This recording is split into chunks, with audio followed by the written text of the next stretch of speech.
you're going to have obviously Okay. the template team right now. Well, So I think this will be a good section then, Josh, for us to not only look at my team, but to also discuss the wild card generally. And I'm curious to know which players you think I'm missing, which players would be template that I haven't gone for, and we can sort of discuss those, and I can try and explain why I haven't gone for them, if you like.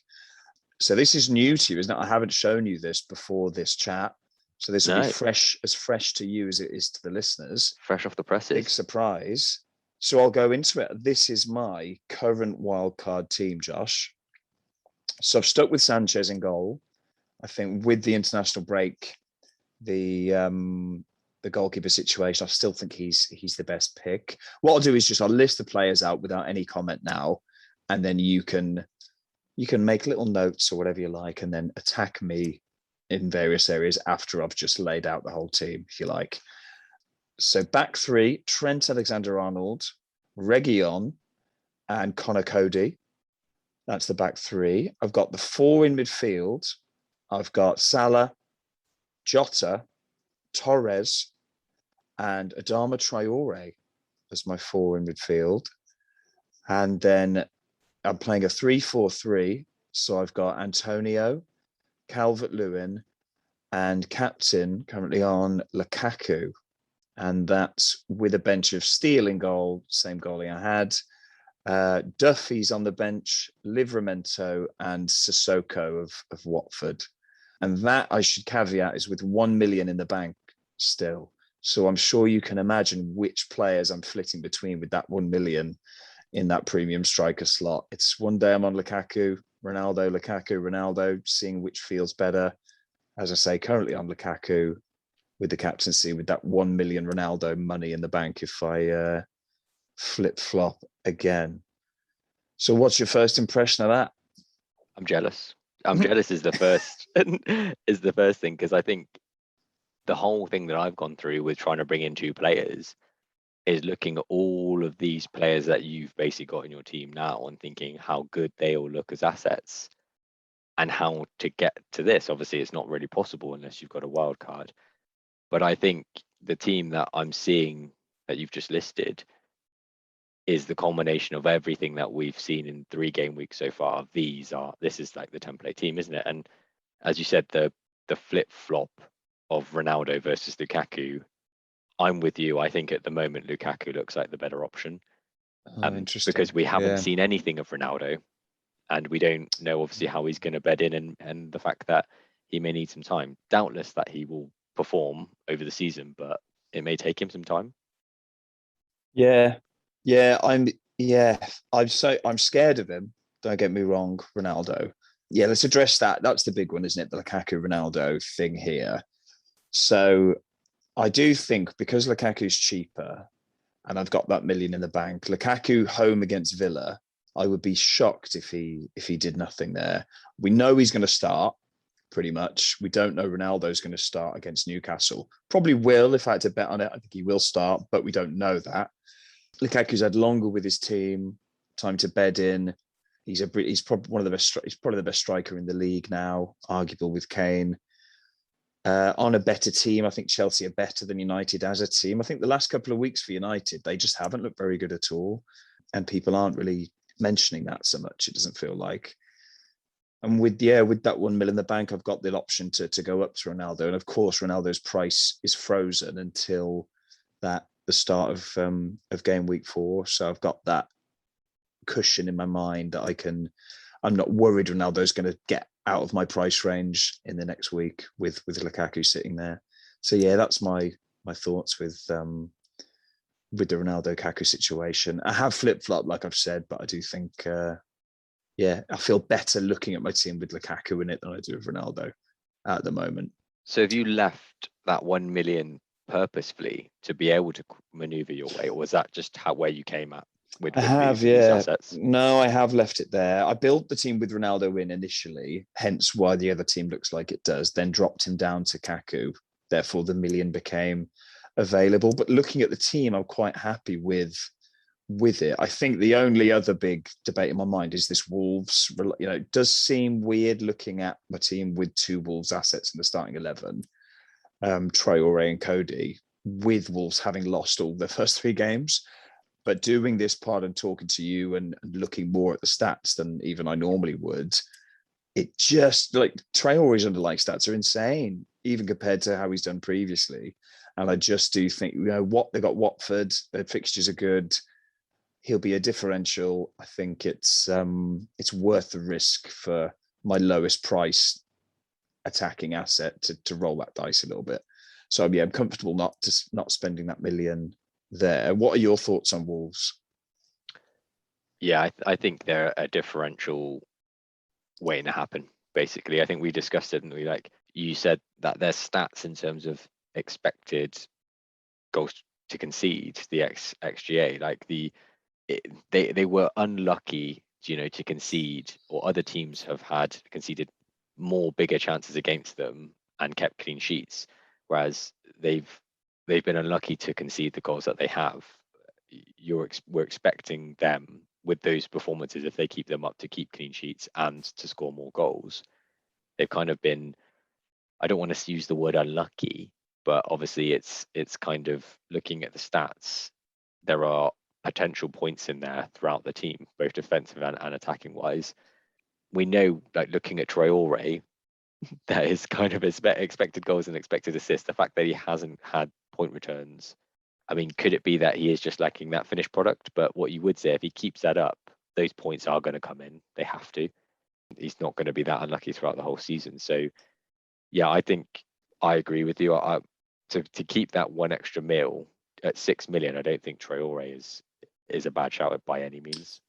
Yeah, I mean, looking at the players that I'd upgrade him to with that million, it's actually not. There's players. I mean, Rafinha is the obvious one, but there aren't actually many players at 7 mil, 6 to 7 mil that I actually would want. There's the players that I would want instead of him are just a bit higher up. So I've actually written down, Josh, in front of you in our little shared sheet, some players the players that I fear going into this that I'm missing. So I'd be curious to know, Josh, your thoughts on these players and whether you think I should bring them in instead of the ones I've got. So I'll go down this list. Greenwood. Talk to me about Mason Greenwood. I have had him in my team. He's probably been my best performer so far in what's been a very, very bleak start for me, really. He's been one shining light there. And I'm getting rid of him. And is that crazy? Or are Torres and Jota are better options than Greenwood? What do you reckon? I think you've made the right decision with Torres and Jota. Thanks. Good. Reinforce Thanks that. very There much. you go. Done. Mainly because the wild card, you do it with 4, 5, 6 game weeks in mind, not just 1 or 2. Sometimes when you're making subs, you're thinking like 1, 2, 3, and then possibly the longer term, but you're often trying to fix problems and just bring in players for the short term. But I think you picked Torres and Jota because you think, or hopefully this is me trying to get in your head, but you think that over the middle to longer term, they will return better than Greenwood. And I can only assume that's because you think that Ronaldo coming in is going to have a negative impact on his minutes and potentially, or if he is starting in the starting lineup, he'll be pushed out wide. So his goal returns aren't going to be quite there. What was your thinking behind it? Basically what you've said, yeah. So the Ronaldo thing is a real cat amongst pigeons thing with all of the United attacking assets because it isn't a signing that they necessarily needed, really. It was, and I think someone at United admitted essentially that they did the signing to stop City getting him effectively. It was near enough what they did was gazump City because it would have just been a disaster for Man United, Ronaldo at City from a sort of PR perspective. He's obviously phenomenal, but they've been scoring goals. Greenwood's been scoring goals. Bruno's great at penalties. They've got those attacking up. They almost had too many attacking options already. So they've sold Dan James now to sort of make room for him. But Cavani's there. I feel like with Greenwood, is he 19 or 20, Greenwood now? He's still so young, isn't he? I think he might be 19 still. I think yeah. for Solskjaer to say to him, look, Mason, you're going to be sitting out a few games here for Cristiano. You'll still get minutes, but I think he's the easiest option for Ole to drop now, despite how good he's been. I can just see that happening. That's a conversation that Ole can have with him that's easier to have than speaking to Pogba or Bruno, or, telling that, he's not going to tell Pogba his minutes are managed now, is he? He's just not going to. I get it. You're right. He is the obvious scapegoat to the person that you would drop from that front line, and especially when Rashford's back, because they say, he's back in light training Rashford. and stuff. Like, he's going to be off the left, Ronaldo through the middle, and unless Sancho does something terribly wrong, the marquee sign is going to be coming off the right. So I think Greenwood, you're right, will have time to shine up until that front three beds in, but it's coming, isn't it? Like that's always going to be around the corner for the FPL managers, thinking he's up against some big boys there. He is. And the other thing with Greenwood is, I know he's great. I do love him. I'm not knocking him. But his goals so far, I mean, one of them was a deflected shot through the legs that the keeper probably could have done better with. And last week's, the keeper should have done better. I mean, the keeper, I think that was going wide, actually. And the keeper got the hand on it against Wolves and knocked it into the goal. He's obviously a very good finisher. And that's why his XG isn't actually that high. But he's got 3 goals because he can hit it so hard and low and accurate. Greenwood, his first goal of the season was quality. But it's not like he's spurning loads of chances or getting loads of opportunities that he's, I never think Green was going to get a hat-trick today. Whereas actually Jota and Torres, I think, actually have a higher ceiling on a game-per-game basis, especially Jota. He's pretty explosive. So yeah, that's Greenwood. Sad to see him go, but not regretting that one with Greenwood out of the wild card. Bruno, we've touched on. So Bruno, it's in our talking points a bit later, but we can talk about later how Ronaldo's arrival impacts Bruno and what we think will happen there. Harry Kane, Josh, he hasn't been in this wild card at all. I'm conscious he's back at Spurs. He's starting for Spurs. He's Harry Kane. Should we not all be clamoring to get him in? Why aren't we bothered about Kane? It's kind of the elephant in the room, isn't it? Like, everyone's waiting to see how enthused he will be on the pitch with that Spurs shirt on. Like, you would expect him just to, that's in the past now. He's captain, get on with it, and he'll be a professional like we know Harry Kane is. Yeah. But there's part of you that thinks, there's something in his head that will not be able. It could knock him. It could knock that flow, and as we know, it only takes a little bit of a psychological hiccup to affect prime performance. So it's a wait and see, isn't it, really? Which is, it's funny that Kane gets put in the same bracket as almost like a Ronaldo and Lukaku. Wait and see. They're new to the Premier League, and yet we're looking at Kane thinking, how is he going to perform? Like, there's such a sense with Kane, isn't there, that it's the whole, I think it's just analogous to a relationship between two people where someone's cheated, committed adultery, they've forgiven each other, that person's forgiven them, take them back, everything's normal, everything's fine, but just underlying, it's a forgive but hasn't forgot situation, I think, with Kane and Spurs there. Everyone then knows if it was up to him, he would have gone. It's, something's just not, it's not harmonious, is it, at all? No matter how much Kane will say now about loving the fans, blah, blah, blah. The damage has been done, I think. Yeah, I mean, if this was a drama, I'd expect the next penalty, Kane to just put it wide on purpose and look up look up at Levy and just point at him.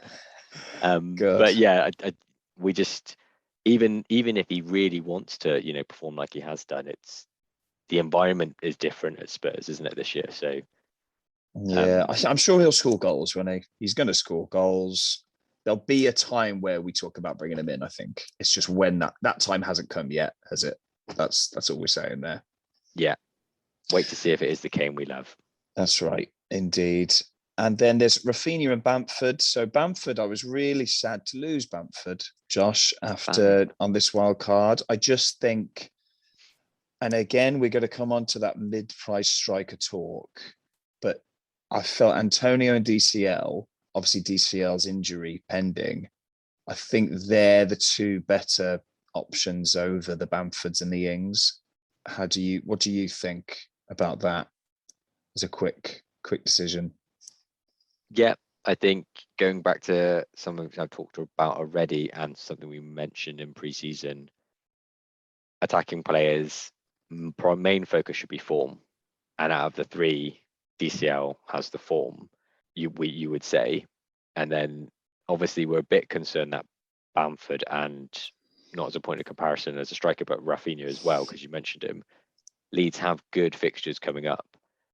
But that we're trying to use the fixtures to say, oh, that will mean that they will gain form, but we don't know that for certain, do we? So no, DCL is the person with the form. Sometimes form is fixture proof. yeah, So we'll keep with him. I think you've made the right decision. yeah. I think I wouldn't go as far as to say Leeds are not in form. Like Bamford and Rafinha, they've done stuff, haven't they? They've scored goals. They're looking like Leeds, lively Leeds. I just think there's players playing better in those positions in your team, like the DCLs and the Antonios and those other mid-price mids. So I think it's one of those, if you've got them in your team, don't panic, don't worry. They're not fires to put out. It's just if you're wildcarding, there's just marginally better options, I think. And the same goes for the last player I put there, Mason Mount. So I really like Mount as a pick. I think he isn't talked about enough as a good option, Mount, because he's just not a very glamorous player. But with Lukaku in the team, I think he created some of the most opportunities last year. He's pretty much nailed of those attacking mids in Chelsea. He's probably the most nailed one. So again, if I had the money, Adama would probably become Mason Mount. It's just he's just that little bit out of reach for the money for me. What do you think of Mount? I like him, and I think you finished on the point that I would focus on most. It's the money for me. He's priced slightly too high for me to pick him over people that he's directly competing against. 7.5, he's up against Greenwood, Jota, and he's more than people like, well, I know you haven't mentioned them directly, but Ben Rama now has been performing really, really well. It's a question as to whether West Ham continue performing that well, but he's in blistering form and he's a mil less. Like Mount's just slightly too high in the money bracket for me. Yeah, I think that's fair. Yeah, Ben Rama, just to finish on the wildcard discussion, Ben Rama, I'm not excited by Ben Rama. I know he's done very well. West Ham are on fire, but I just think it's the team Antonio. Antonio is the main man. And I'm not finding myself worrying about Ben Rama. And I think he's being a little overhyped. There's a hot take from me for Benny. I know Lingard didn't come in the end, so he'll probably just keep playing. I think the appeal of Ben Rama is his price. It is undeniably very good. Even if I think he's being overhyped, it's still an amazing price. But I think for a bit less price, having Traore there, and therefore that gives me the Ronaldo scope. I think that's worth it. Yeah. What do you think of Ben Rama? I like him, but he's not a set and forget, is he? Everyone that owns him currently will be having a close eye on when that form starts to fizzle and when he stops returning. When will people be getting him out? Like, I can't see a lot of teams holding on to him for half a season, for example. So edge your bets and bring in the players that you want for the longer term, especially when you're wildcarding like you've done. Yeah. Just realised, Josh, a player I haven't even thought of, who I should ask you about. Let me put it to you this way. If you were wildcarding now, would you keep Son in your team? No. Oh. I Why probably not, wouldn't. though? Isn't he really good? Should I not be having him? Yeah, he's great. I think from the beginning, he's given me decent returns, but I think the fact that Kane's now coming in, so Son is not playing as a number 9, means that Kane's taking penalties. That's another string away from Son's bow. And I think he's priced to the point where you can get much better, you can spread that cash around better assets and allow you to unlock other premiums, which are maybe better than him. You're not really downgrading too much when you're going to those, 8 million or 7.5 million Jotters or Mounts or Greenwoods, they don't seem on the face of it like you're losing out on an asset, on like a dangerous asset there. I'd be happier having Jota directly up against Son for the next 3 games, for example. Yeah, And yet just he's 2.5 especially million Jota less. plus 2.5 mil. Yeah, that was it. Son's just that really annoying price. The 10 mil price, it's almost unique in that bracket, isn't he, for 10 mil? And he always is every year sort of been 9.5, 10. And that's just such an annoying price point because there's no one you can just move laterally across to. 2 premium for cheap town and 2 cheap for premium town, isn't he? But no, again, he's one of those. No doubt he'll get the points. It's never a surprise when you see Son on the score sheet, is it? So, no, I'm glad. I thought you might be a bit more pro Son. I thought you might be a bit more Jack, try and get Son in there, but you're No, not. I think So well, they've got Crystal Palace next, but then they've got Chelsea, and then afterwards Arsenal, Villa, and Newcastle. So, for the medium term, it's only the Chelsea fixture I'm worried about. So he'll be a good person to hold on to whilst I've got him until I choose to wild card. Like if Ronaldo starts and scores in the next 2, then I'll be scrambling for that wild card button. yeah, it's gonna be Ronaldo fest. It wouldn't surprise me at all if he scores against Newcastle, comes on and gets a header or whatever. But yeah, we'll have to deal with there's the Man United fan premium on him when it comes to fantasy. Whenever there's a half decent Man United asset, it's ownership central, isn't it? With those guys, get burned by that ownership, man. You do. So I've said this already twice, but finally on the wild card issue, Josh, is there anyone? Have I missed anyone? Have we not mentioned anyone? Have I been blind to someone I should have in that we haven't mentioned here? Would you have brought someone in I haven't done? There's only 2 others that I would have considered that you haven't mentioned. Go on. Damari Gray. Yeah. That sound tells me your opinion straight away. Yeah, it was considered, to be fair, to Damari. Did consider him. Very good price, 5.4, I think. The only thing that put me off, and this might be the wrong way to... Well, there's 2 things that have put me off him, actually. They've brought Lookman in. So I think he won't have made that loan move if he wasn't promised some game time. Wait a minute. No, I'm getting wrong here. Leicester brought Lookman, didn't they? Not Everton. I didn't know that Lookman. Yeah, sorry, wrong. I'm getting confused with my blue teams. So Leicester have got Lookman. What's confused? What put me off is a Leicester fan. I saw a Leicester fan responding to a Damari Gray discussion about somebody saying, like, why are we sleeping on this guy?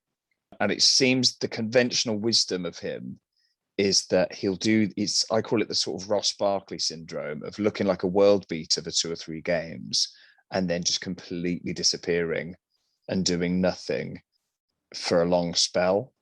So Theo Walcott used to do it. Ross Barkley's done it. Those kind of players who flatter to deceive after looking really good. So that's my thoughts on him. Yeah, he looks attractive at the moment for less than Traore, for example. And he's on 19 points, but I know what you mean. You're waiting for him not to return. So we don't. Yeah. I think that's you're giving your opinion on him. The only other one was Fornals potentially. Yeah. Which you mentioned a little bit, but I guess the same thing as Benrahma. You're waiting for the returns to dry up on him. Why? Yeah. Why don't I have Fornals, but I have got Traore? Is what I'm asking myself now. Why is Adama a better pick than Fornals, who has scored and Traore hasn't? I don't know the answer Wolves to fixtures, maybe. Wolves fixtures good, more of a differential, maybe. Although he is a differential in himself for now, because Benrahma's kind of hoovered up the attention of that kind of attacking West Ham midfielder, hasn't he? But I do like Fornals as a pick. I think we've talked about it before. He is good.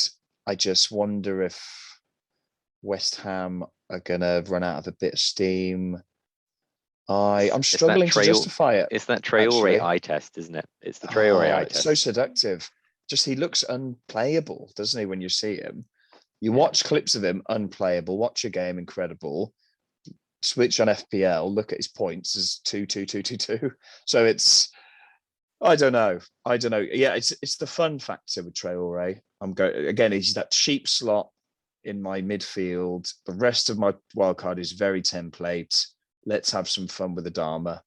It's a fun fact to pick. Yeah. Cold advice. If I was giving it, I'd definitely say look at the Benramas, the Fornals. But if you want to have some fun like me, let's go to Adama. Let's give Traore a spin. Yeah, fair shouts though on both of them for sure.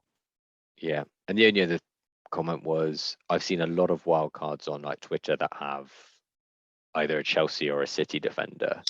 So Diaz or Rudiger, for example. Yeah, so I did have Rudiger for a while. It came down, I actually had Rudiger instead of Trent, and I had Ronaldo in instead of DCL. So I was rocking a Ronaldo Lukaku double up for a while. But then I think you need Trent. I think you just need him and set and forget him now. I think he's back to his best. 7.5. He's better than any 7.5 midfielder. When he returns, it'll hurt you because of the ownership. And I think you just have to have him. It's horrible not having him. Rudiger Diaz, very solid picks, but they just don't have that. He has a ridiculous attacking threat, Trent, doesn't he? With assists and he pops up with a goal. So second in the XA charts. So yeah, tells you everything you need to know. There you go. Exactly. Trent and DCL or Rudiger and Ronaldo. I think DCL's form and Trent's potential and ability trumps the Ronaldo Rudiger option, especially as Ronaldo's a bit of an unknown entity at the moment, despite what some people might say. So yeah, that's that. It's always an option, with that 1 mil in the bank, I can make that switch if Ronaldo becomes essential. But I'm happy with Trent. I feel better with Trent in the team. It's very, very hard to make a team with Trent, Salah, Lukaku, and Ronaldo. Very, very difficult to have a balanced team there without just fodder everywhere else. So there we are. Sound rationalization. There it is. Was there anything else on the wildcard, Josh, you wanted to touch on? I think we've covered the main bases there. That was it. I think we've covered defense, midfield, and attack. So yeah, happy days. No other dissection on your wildcard. Good. Yes, thank you. It survived. I think it has just about survived. The Adama, I'll be looking very closely at the Adama spot and seeing how I feel about it this week, as well as looking out for news on DCL's injury. But yeah, on the whole, I'm feeling happy. When you make the team, you feel good. You come back next day, look at it, and you still feel good. I think that's a good sign of making the right moves that feel good for you. So yeah,